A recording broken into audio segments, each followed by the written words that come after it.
each other just so well that and I can anticipate exactly when, at any point in the course of a given show, the cue will come to open the show, because that's how well we know each other.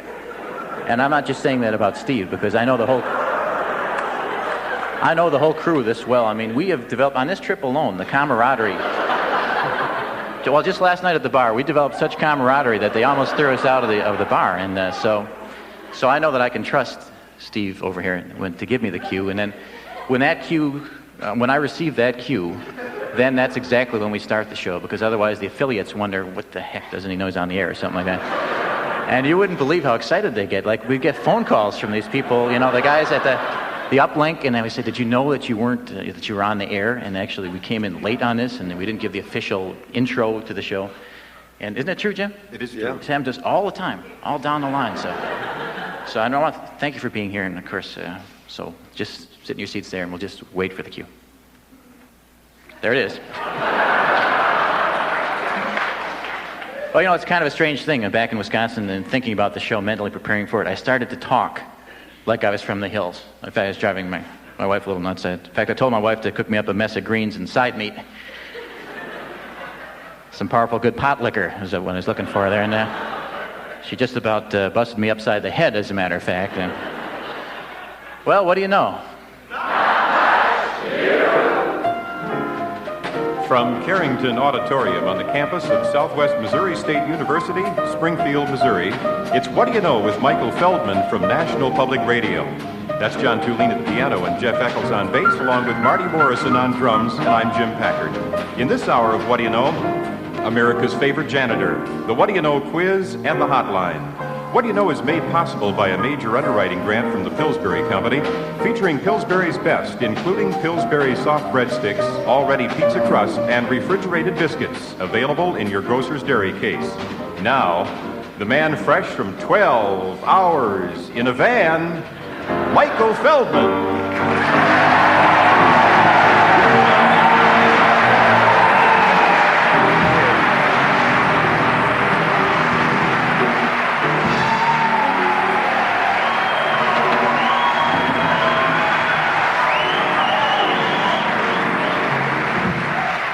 Thank you very much. Well, actually, it would have been a few less hours, but we had to stop for those little round pies, walnut bowls and fireworks and Tiny's ribs. We got some of those, and Jesse James artifacts. Of course, the underground gift shops, which are kind of hard because you got to dig to get to them. They're exotic animals. We made that stop, of course. And the hot and cold water towers, had to get a shot of that coming in, and tours every 30 minutes, so that took some time. And then we had to drive through those caverns there in those little jeeps they give you with the... Then, of course, there's the progress as planned signs. That's kind of slowed us down. Progress as planned, that's euphemism for we're tearing up the road, right? This is progress as planned. Yeah, well, anyhow. And of course, I adopted a highway on the way down, too. That was... Yeah, I guess all the highways down here are orphans. I don't know. I have no idea what that is all about. Which is, I'm going to raise it like it was my own. My wife and I can't have a highway, so it's... we can't agree on the route, actually, so that's... But beautiful country down here. Some of the best dam lakes I've ever seen. Actually, they're dams, and they built all these lakes out here, and it's really it's an amazing history in this area, too. I've been reading up on it because I wanted to know what I was getting into here. And it's kind of amazing. One time they had Spanish ruled it, the French ruled it, they had Spanish law and French citizens governed by Indiana, as I understand it. It was actually, for some reason, Indiana got in there, ran the state, and then all the Scotch, Irish, and Germans moved in. In fact, that's why Napoleon sold the whole thing, because he didn't know which holidays to celebrate. It was very confusing. It was sold part of the Louisiana Purchase, I guess. They sold it for $15 million. And that's, of course, before they discovered the fantastic caverns, which would have upped the price considerably then. But in those days, propane-powered Jeeps were just a dream, Jesse James liked this area so much that he came back to it even after he was dead. It was kind of an amazing thing. He came back here after he was dead until he was 102, I understand, and he's preserved in wax down here, kind of like Lenin in Moscow. But only upright is, I guess, the difference. And I guess I got part of Jesse James is in Stanton, part in South Dakota, part in Northfield, Minnesota, and the rest of the parts are still unaccounted for, but they're going to show up eventually in Wax Museum somewhere. And in the news, in the world news, President Bush initiated plans to clean the air. He's going to install a scrubber on Lee Atwater's stack.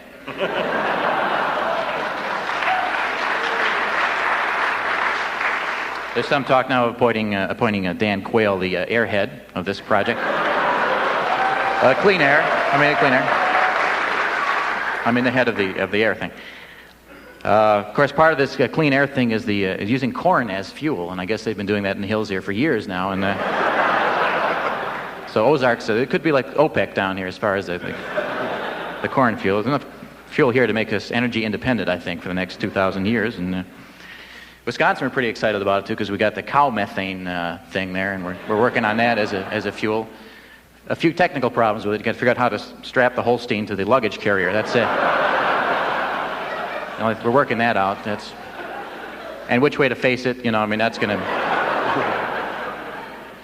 We'll work that out, though. In other news, Ronald Reagan was knighted by the Queen, finally giving him something in common with Laurence Olivier.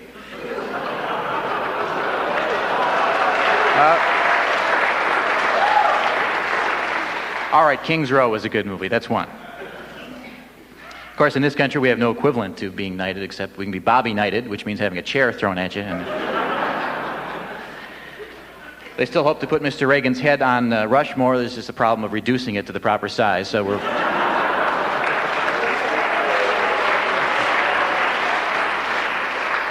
It's the Pompadour. A two-story Pompadour is really what's holding up progress. There's not enough rock, really, in the monument to do that. And let's see, Jerry Falwell announced he's folding up the tent on the moral majority. They're starting a new group with Jimmy Swaggart and Jim Baker called Three Jacks and a Jill, so watch for that.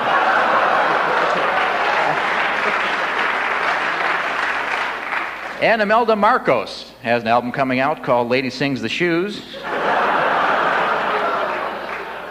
Some of the following selections: these boots are made for walking, high-heeled sneakers, blue suede shoes, and red pumps in the sunset. That's all the news that isn't. Thank you so much for your indulgence.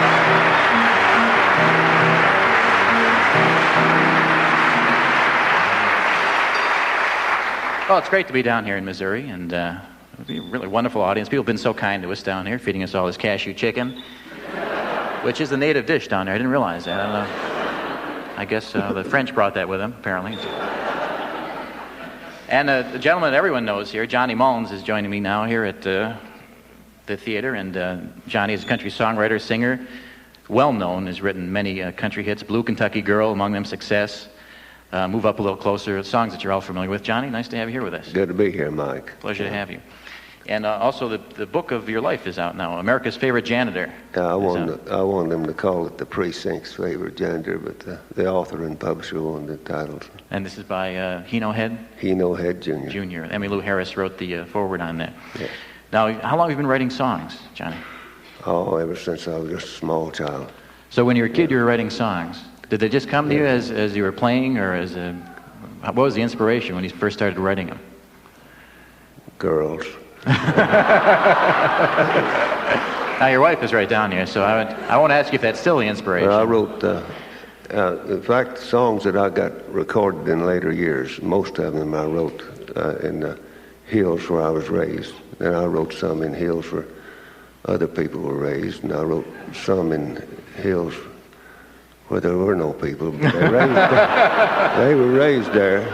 So would hills be the theme then in most of your music? Yeah. Does it take? Yeah, I've never been really a dyed-in-the-wool country music writer. I've always just written about my people and the hills and what I felt, and got lucky with a few of them, and the country people liked them. Mm-hmm. Yeah, they're beautiful songs, all of them. Yeah. So you write about what you know and does it take like a major incident for inspiration? I mean, something dramatic have to happen for a song to happen, or does something just come to you? No, sometimes it can just be just something small. I have a bluegrass song that's been recorded by bluegrass groups called Lonely Violet. And I saw a field that the water had run over and matted down the grass. And I thought, well, I've written about everything else. I'm going to need to get that matted down grass in there some way. I sent it to Emmy Lou, and she got Delia Bell and Bill Grant on Rounder Records to record it. It has a line in there where it says, where the river's overflowing and the grass is matted down and cool water is running over fertile ground. That's a nice image. So it's like a visual image, and it goes, becomes part of the nothing song. big, just matted down grass. Yeah. Now So that's the secret, is matted down grass and hills, Yeah. basically, in the music. We might add, though, that the grass most of the time down in the hills where I was raised, matted down grass had been matted down by the high waters, Mike. So there's a story behind the story. Yeah. So now, you grew up in Layton Holler, I guess it would be. that's where I was raised. Yeah. Yes. And where is that? Is that near here? That's south of Ridgely, Missouri, which is southwest of Monette. It's about. Oh, that pins it down pretty much. It isn't a town. It's just a hollow, see. Yeah. Yeah. Is Monette like the painter? Like the what? How do you? Oh yeah. Monette, Yeah. M-O-N-E-T?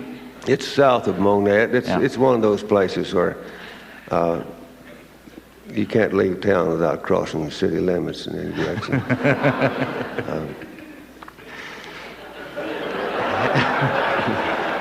I'll tell you what. I kind of dreaded this till I saw you on Channel 10 News last night. I'd never seen you. I had never seen you. I'd heard you, and I really like your show. But I'd never seen you in person. And after I saw that, I thought, I'm going to like that guy. But you're a fast thinker, Mike, and I'm a slow thinker. Yeah. But yours pays off more than mine. Yeah, does. well, I don't catch on as fast. The other day, I was walking along. Someone hollered, "Hey, look, there's a dead bird," and I looked up. You know.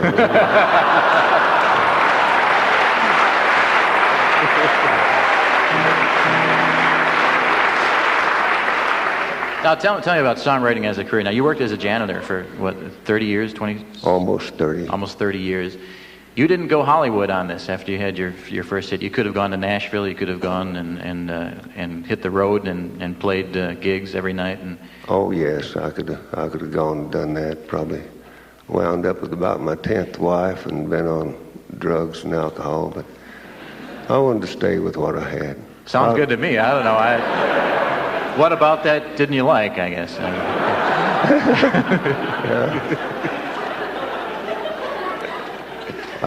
Sounds like the trappings of success. Now you wrote a song called "Success," as a matter of fact. It kind of deals with some of that. I wrote a song.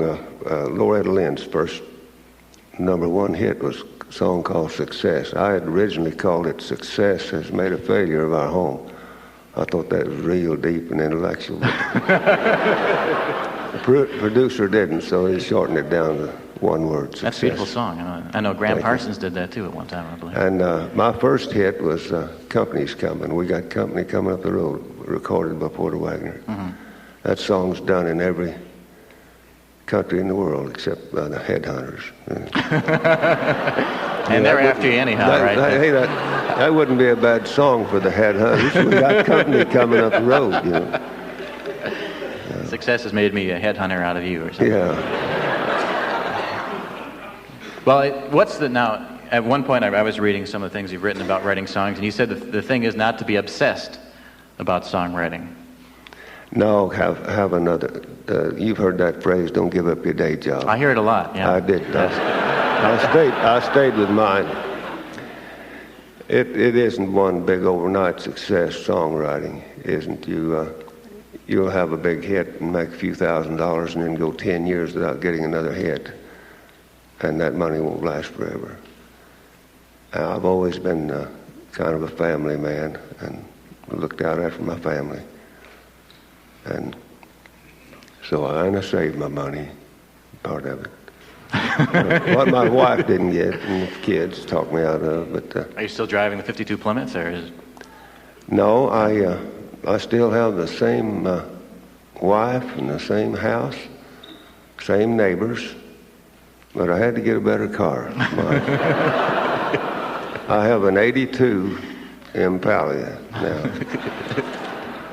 So let's see, about another 10 years, I'll get another. Yeah, that should take you into the 2000s, I would think. I'm going to try to find me a good 52 Plymouth.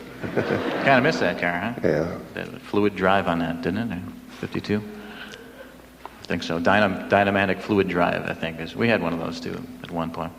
Do you ever miss the fact that you could be playing Vegas right now and then making the third comeback of the Johnny Mullins World Tour? I don't know that I was all that good. When I was younger, I could sing and yodel, but back then you had to yodel after every verse, you know, or you'd get tomato thrown at you. And I could, when I was about 20, I could yodel as like a Swiss yodeler, but country music back then wasn't like it is today. You know, they played for the Queen of England, Carnegie Hall, and every place. Back then it was bars and early morning radio work, and you had to go out and get your own sponsor. Mm-hmm. I stayed with it on the West Coast for about 10 years, but, you know, I got a little weary of drunks walking up to me, handing me a five, and saying, sing that song again. And that's all I had. Yeah. Unless you could land a record contract, it was just bars and drunks. Yeah. Now, see, John likes that. And as long as there's a five involved, you know, he's just happy as a clam. Yeah. You know, it is a little rough, Mike, to try to sing some sweet love ballad right after a couple of big lumberjacks have just fought it out in the back alley. See, on the radio, you give the weather at that point. That's what I used to do a live show from a restaurant. There'd be fights occasionally. One guy was being dragged out the door and carrying the jukebox with him. You know, he was hanging onto it, and this other guy was dragging him out the door in a hammerlock. And I was on the air at the time from this restaurant, and I said, "It's 46 degrees in Madison." So you can always, that covers you on that end of it, at least. Yeah. You know. The thing that interested me about you, or one of the things, I guess, is the fact that you have such a great sense of humor. A lot of your songs are very funny, and you also have a real kind of a real, very sad side, kind of melancholy side. Yeah, I try to write the authentic folk and bluegrass type songs, and I write comedy songs. I like to kid the women at some of my concerts. I've got a song called Women's Liberation, another one called Mama's Garage Sale, and we're going to do one today about a baseball player who spit his way to the Baseball Hall of Fame. Well, I guess we'd like to hear that one. You want to get up here and do that?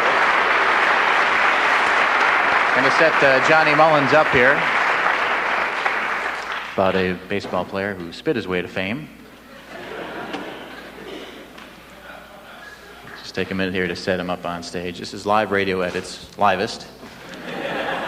This is the most elaborate show we've ever done here with live musicians. No offense.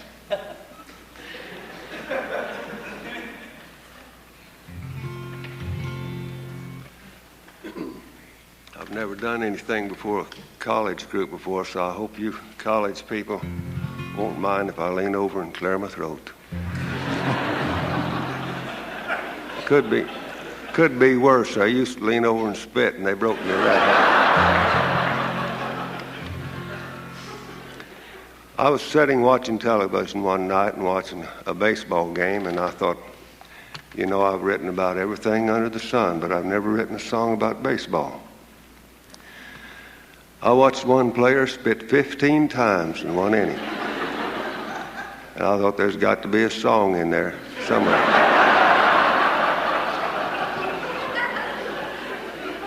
So after the game, I went into my study and I wrote a song called The Ballad of Spit Homerfield.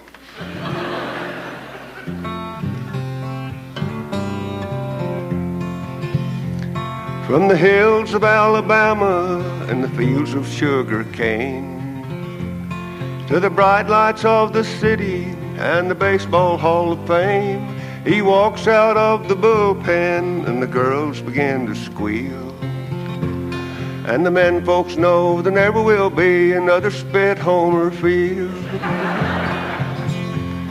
I was all laid back in my easy chair. My wife was in the kitchen washing her hair. I had the television on, looking for a baseball game.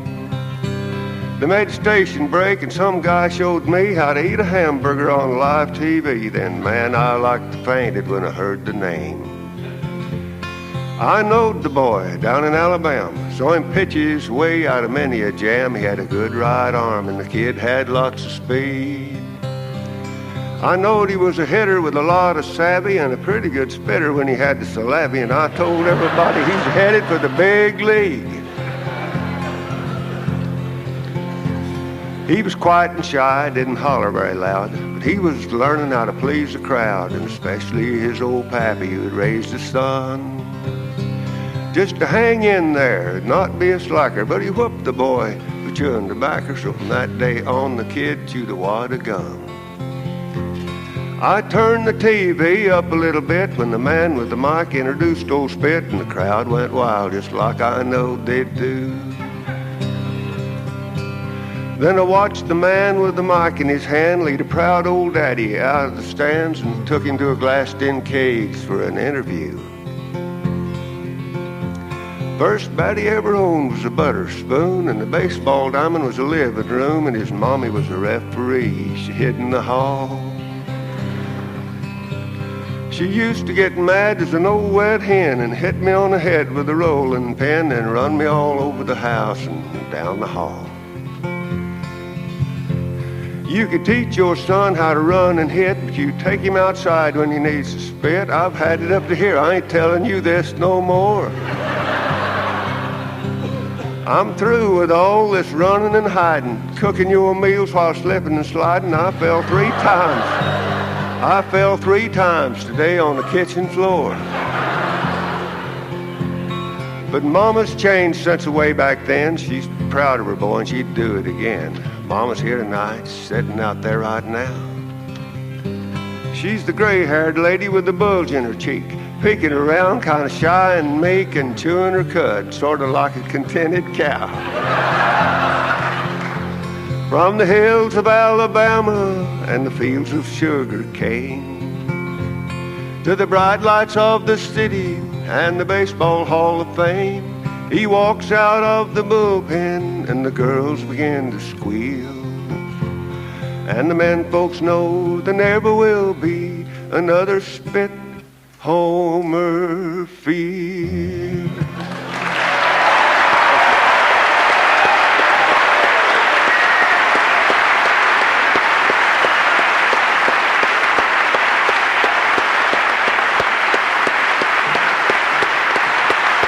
Johnny Mullins.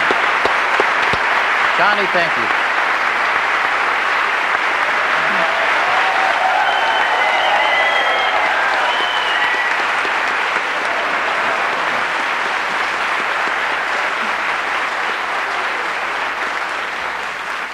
Did you notice he looked over at his wife in that line there with the chewing the cud thing? And I thought she was going to clobber him at one point on that. But that was great. Johnny Mullins, and nice to have you here.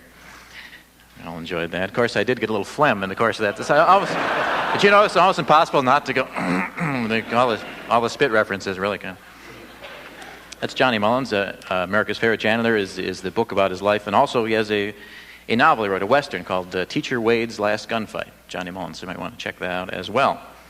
And, of course, we want to encourage you here. This is still our usual show here, so you can call in here as soon as we figure out what the number is. We've got that number, Mike. Oh, we've got that number, do we, Jim? You can call area code 417-836-6638, 417-836-6638. You can call collect. Or you can pay for it. Those are the 2 choices you have there. If you pay for it, we might get you a little sooner. Possibly right. Not. Chance to talk. Yeah, so you can call in and interrupt us. We call it our Call Us Interrupt Us number, so feel free to use it. And of course, we have a quiz coming up later in the show. We are coming to you live from Springfield here, and what a lovely bunch you are. Give yourselves a big round of applause. All right. Now give yourself a smattering of applause. That's all right. Okay. Just so you know the difference, and now you know how I feel. Okay. And yes, thank you. And we do, of course, this is camcorder day here, so if you are in Springfield and have a camcorder, you want to rush down here to the auditorium and bring it with you, and you can take pictures of other camcorders. It's kind of a nice event for people with, you pay, what, $1,000, $1,200 for some of those camcorders, and the guy here from TV3, of course, paid a little more than that for his. And you want to use them. You want to take them out of the box once in a while, and so this is your chance to do it. Come on down here and do it. We have, of course, what? I told him not to call me here. I got the spit Homerfield problem. What is this? Hi, Susan. How are you this morning? Oh, well, good. Fine. Well, nice talking with you. I'm glad to... Something I can do for you? I'm in the middle of kind of a radio show here. I don't know if you... I just wanted to call and say hi. Okay. And hi to you. Okay. That's it then, huh? Well, no, I wanted to play the game. Oh, we're not playing the game yet. Oh, you're not playing? No, when you hear me say it's time to call in and play the game, that's when we're playing the game. I just gave the number out in case someone would call up and just say hi. Oh, okay. Well, Okay, I'll call all right, back so later. put you back on hold here. Are these other, I can't see Lyle from here, are there just people calling up to say hi? Yeah, we'll do an all-hi show one day, but we're not there yet, so just stay with us. Of course, we do have our band here, John Toulings and Jeff Eckles.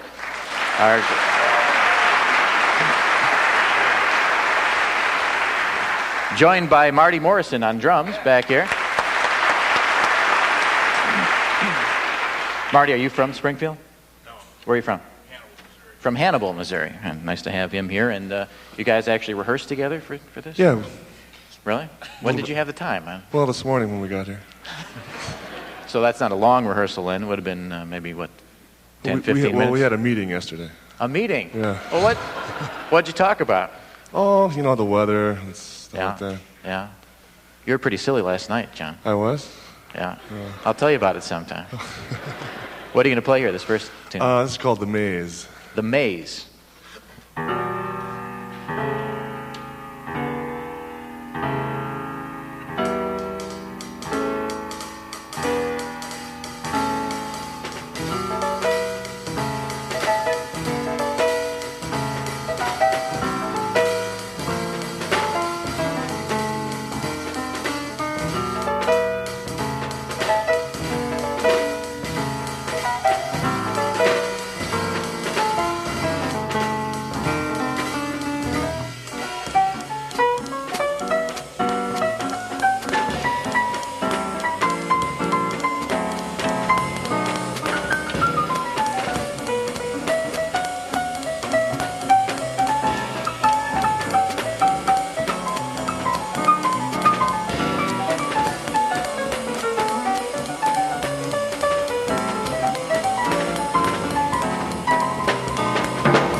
Thanks.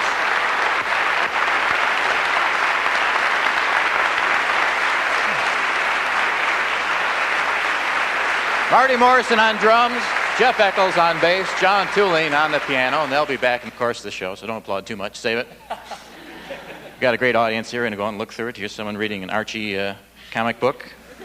I usually, in my show back in Mass, we confiscate all reading material for this very reason. And is this an Archie, the latest Archie? Yeah. Okay, I'm taking it. Thank you very much. Is this Veronica? Who's the dark-haired one? Is that Veronica or... Yeah. She's got a new look. Whoa. What is she doing? Videos now? What is with Veronica? She is... That's not the way I remember. Archie looks much the same. Still kind of dopey looking. She looks like Dagwood Bumstead to me, like a cousin of Dagwood Bumstead to me. How your dad is a great kidder, Ronnie. Oh, I see. There's a picture of Archie on the door with a slash through it. So that's... Well, I'll read that later, I guess. We've got things to do here. Michael Madalis is here from Springfield, Missouri. Where is Michael? I'm sorry, Michael, I can't get to you. There's no center alley. Let's go around here and see if we can do it. By the way, Peggy, do you like that line about chewing the cud? I was going to ask you on the Johnny's song. Oh, yes. Doesn't bother you? You never said a word to him? I get used to him after a long time. Well, how many years did it take, just out of curiosity? Oh, several. She's very discreet. That's Johnny's wife. Hi, how are you this morning? Oh, fine. Welcome to the Ozarks. Well, thank you very much. You're from Springfield? What do you do here in Springfield? I work for Zenith. You work for Zenith. What do you do for Zenith? Well, I work in the traffic department. I ship out the television sets. Is that right? And then they ship them back to you, too? No. They're too good to come back. Oh, of course. If they're Zenith, they're television sets. You know their motto. That's right. And do you have a question here, Michael? What can I answer for you? Well, I was wondering, here we got the story now that the Disney Channel might be picking up a TV show with you. I thought you might follow in Garrison Keillor's footsteps and suddenly announce that you're going to move to Denmark or something like that, but he never ended up in Denmark. I was wondering if you're planning ending up in Kenosha, Sheboygan, or where? No, actually, I was thinking of running off with my foreign exchange student. He was really a very nice guy, but I don't think it's going to work, to tell you the truth. But. Well, okay, good. Yeah, okay. Well, Michael, nice to meet you. Nice to have you here. We've got Zach Kostelnik here, who's in second grade, from Rogersville, Missouri. He's having trouble tying his shoes. Oh, that's little Zach over here. Oh, good. Boy, I really got to work in this auditorium. This is a lot of running here for me. Zach, your shoes are off. Yeah. Yeah? Now, your problem here is that your nylon shoelaces come untied. Is that right? Yeah. Oh, you're going quiet on me, aren't you? You were talking up a storm before the show. I know. Are these the offending shoes right here? No. These are not your shoes? No. They're Well, my shoes, but there's my new shoes. they're your new shoes? These are not the shoes that keep coming undone? No. May I ask why they're off your feet and this row is evacuating here? My feet started hurting. Because they're new shoes? They're not broken in yet, probably, huh? Well, yeah. Yeah. Well, can you at least sit on your feet like that so people don't, so that people are a little uncomfortable here? Okay, Zach, nice to have you here. You're from Rogersville, huh? Yeah. Is that far from here? Not much. Not much. You? All right, Zach. I'm sorry, I'm going to confiscate your new shoes, though, because Oh, all right, yeah. Boy, they turn on you just in a minute there. Is this your mom here, Zach? Yes. How are you? Fine. Is this all family in this row, or? No. Okay, Just I know. us two. Say hello to these people down here. In fact, let's all do that. Let's make this into like a Lutheran circle meeting here. Just take a moment here and say hello to the person next to you, the person in front of you, the person behind you, the person with the camcorder who's filming all this. Look at this person here with the camcorder since he's taking the... Are you going to... Is this going to be like the Rob Lowe film or what? It's your show. A good answer if I've ever heard one. All right. We got Joseph Harpine here, who is a city planner. What city are you planning, Joe? Where are you? They're planning a city here someday? Is that true? Oh, I see. I want to talk to you. Are you responsible for the square here?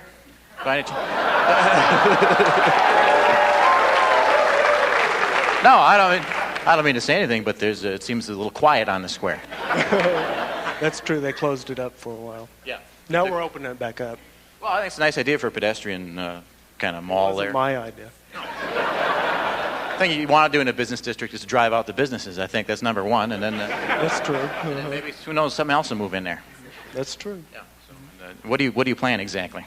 Neighborhood preservation, historic preservation, and complaints. And what sort of complaints do you get? Why can't I do that with my land? It's my land. It's my land. This land is your land. This land is my land. Where's Jim? Can you sing that song for us, Jim? He does folk songs too here. And your comment here, Joe? I got turned on to your show when I started stripping my house. Just wanted to hear you say that. Nice to have you here. Okay. You stripped your entire house? Is this the outside or the inside? You stripped the outside like with that stuff, that pink stuff? Oh, with heat. Okay, all right. We got, speaking of Rolla, we've got Joey Pursley here. Where's Joey? Right on the end there. Well, he's a cute little guy. See if we can get around the mirror. Just gotta... Huh? Would Garrison do this for you? Did you ever see it move that fast, huh? I moved to my right, my left. I'm a pretty good little shortstop, too. Hi, Joey. How are you? Fine. What does your shirt say there? Joe Minor, sports camp. You went to the Joe Minor sports camp? Yeah. What do they teach you there? Well, you can do all kinds of stuff. I did archery and soccer and something else I can't remember. And can you grab the hatchet off the bus and really have some fun? No. Unless you do that. How long have you been at the Joe Minor camp there? Well, I just went for a week because that's all there was. Yeah. How's your foot control? Fine, I guess. I don't know. Yeah, I don't know what that means either, but at least your shoes are on, I'll say that. Every kid here taking his shoes off here. And you had a question, Joey? Yeah. Go ahead. Okay, well, I just wondered why they put on cups from fast food restaurants, why they put litter in its place, because it's not litter until you put it on the ground. So, and then they show up going in a little trash can. So, just I don't know, something kind of annoys me.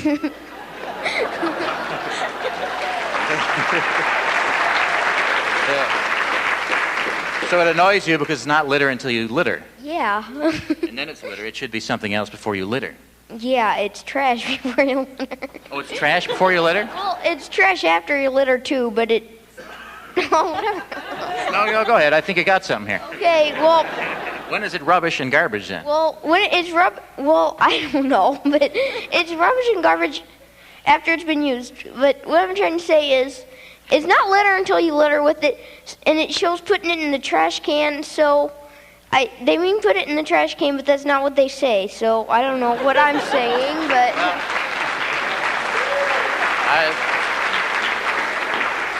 It's a point well taken, Joe. I think you buy it and put it in the trash can, that's all. Immediately. Yeah, well... That solves your problem. You use it. That's why they call it junk food, see? You just...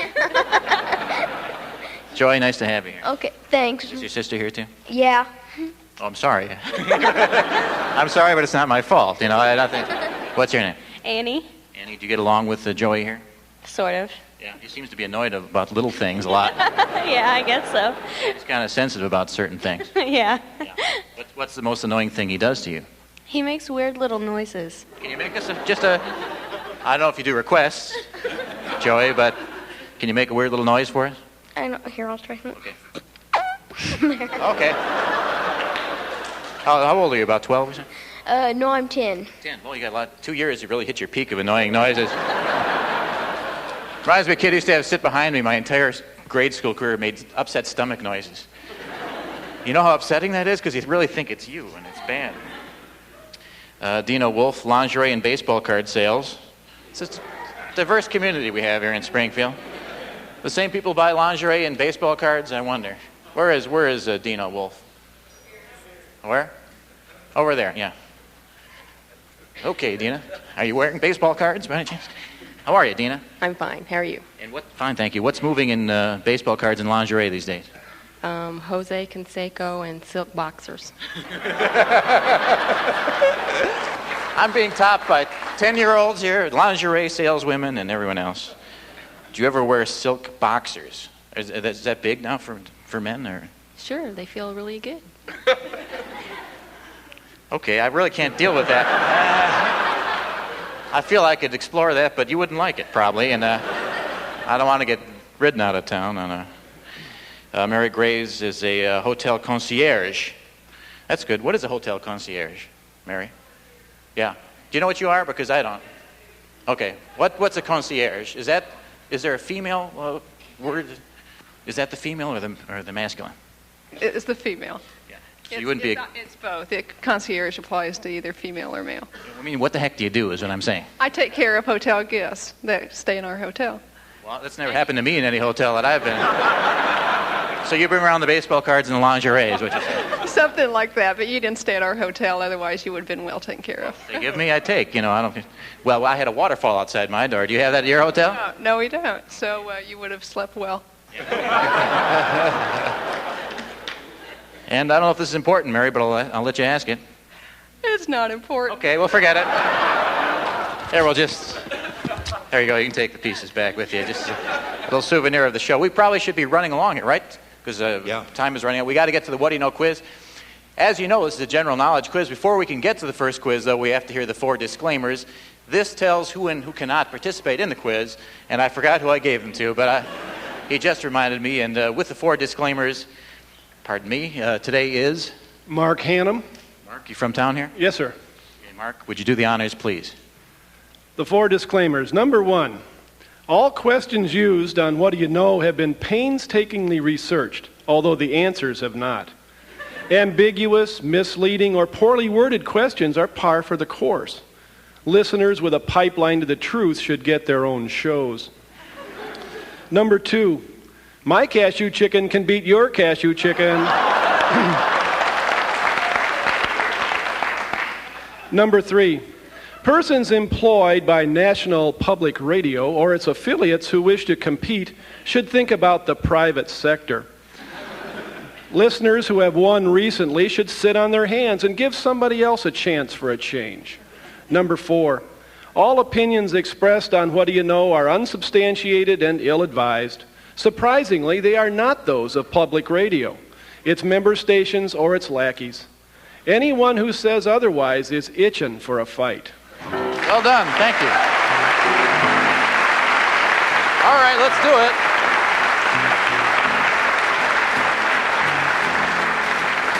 Let's see the hands of those of you who'd like to try them at the What Do You Know quiz and possibly win an Archie comic book in the process and a pair of boys' shoes.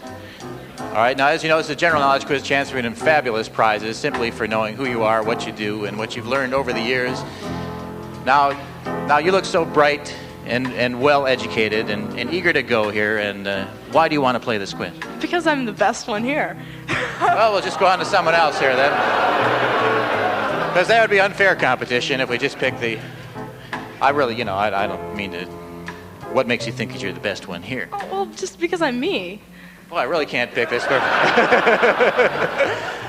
That's 2 for her, 2 strikes for her. So, what? This is important to you, right? This is... Well, what's your name? Get off your knees, would you please? I can't believe this. All right, what is your name? Carice Pingenot. Carice Pingenot. Mm-hmm. How do you spell Pingenot? Pingenot. That's right. That's the first question on it. Carice. All right, how do you spell Carice? Carice. That's 2. 1 more and she's got it. Carice, you want to play this quiz pretty badly, don't you? Yes, I do. Important to you in your future development as a human being? Yes. Okay. All right, Carice, come up here and join us. Let's give her a little bit of encouragement. Watch out for the stairs. Come on up here. No, that's my chair, Carice. You get this one over here. She immediately made for the host chair, of course, so we know how this is going to go. Well, Carice, you already alienated the crowd here by claiming you were the best. That's all right. Let's give her a break now. Let's give her... I'm sorry. Give her a fair shake here. Carice, did you go to school or... Yes. Just sit forward here a little bit. Where do you go to school? I go to Glendale High School. Except Glendale? I'm not right now. You're out of high school? Well, we're summer school. Summer school. Summer. What year are you in school?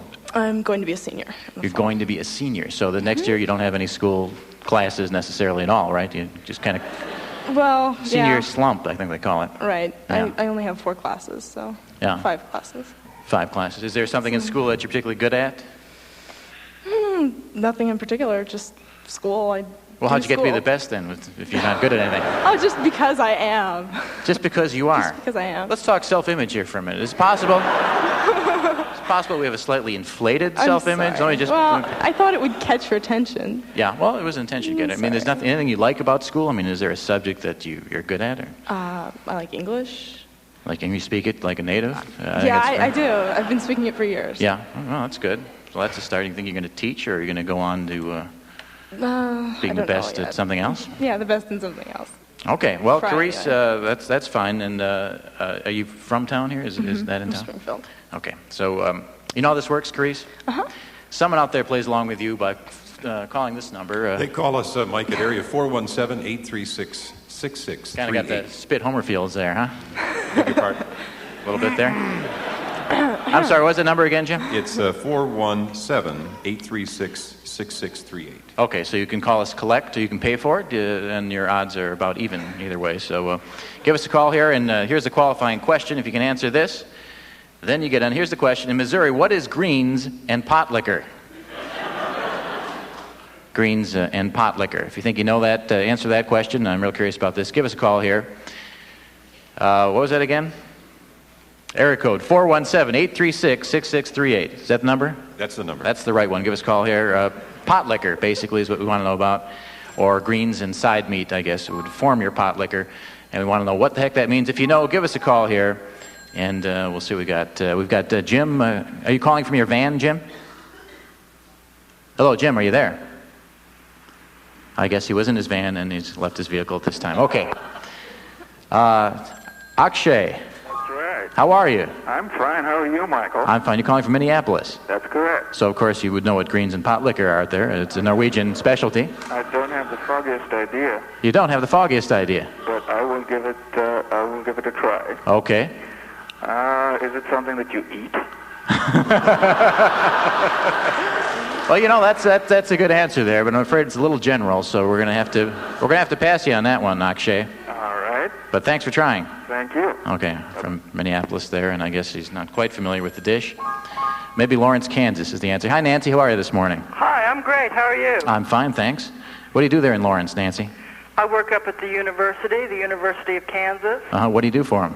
I teach English as a second language. There's still a little miffed here about Kansas, you know, going back to the... They haven't forgotten the border wars down here, and they're holding it against you, Nancy. I'm sorry, but the question is, what is pot liquor, or greens inside meat? Side meat is bacon. My folks are from the Ozarks. Okay. I know this. And greens are any kind of the leaves of vegetables, wilted, maybe with some bacon grease and vinegar, maybe a sprinkle of sugar, dandelion greens, turnip tops, spinach. Gordon's shaking his head here. Is that right? Poke salad. That's right. You got it. You can wear those if you like. Yeah. Well, congratulations. Thank you. You get to join us here in the quiz, and this is, what'd you say your name was again? Carice. Carice, of course. I'll write that down there. So it's with a C. With a C. Well, I'm just writing it for my own benefit here, Okay. but all right, I'll put a C in there if you feel better. And this is Nancy in Lawrence. Nancy, this is Carice. How do you do? How do you do? And the two of you now are competing together. Carice does nothing well in school, but she is the best. And Nancy, do you have a broad educational background? Yes, very broad. That's right. Okay, so you're interdisciplinary, I guess you could say. Liberal arts? Linguistics, actually. Linguistics. Well, watch my P's and Q's. All right, you know how this works, Nancy? Yes. The two of you collaborate. You get 3 right out of 5. You win fabulous prizes. And Nancy, I'll let you pick the first category. We have current events, people, places, things you should have learned in school, science, and odds and ends. Science. Science it is. Okay. Good at science, Carice? Somewhat. All right, now what do you get when one wasp approaches another wasp head-on, lowers its body, and strokes the mouth parts with its antenna? What do you get? This is multiple choice. Okay, good. We have a biology teacher here to verify these findings. Now, what do you get when that occurs? Do you get stung? Do you get regurgitated food? Or do you get more wasps?